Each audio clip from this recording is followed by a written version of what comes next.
A to dodnes moderný homo sapiens dokáže. Čiže si predstav, ľudia, ktorí boli ako homo erectus, ako dokázali dať dole zvieratá.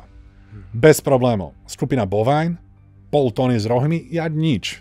72 hodín bol odhadovaný boj. 3 dní. 3 dní bojovali. Hádzali oštepy, zbierali, hádzali kamene, lenže teraz mali milióny kalórií. Ale ako sa tieto kalórie líšia od srnky, od antilopy, od zajaca? Tuk. V carnivore strave nie je problém bielkovina. Bielkovinu zoženieš kdekoľvek. V carnivore strave bol problém nasýtený tuk.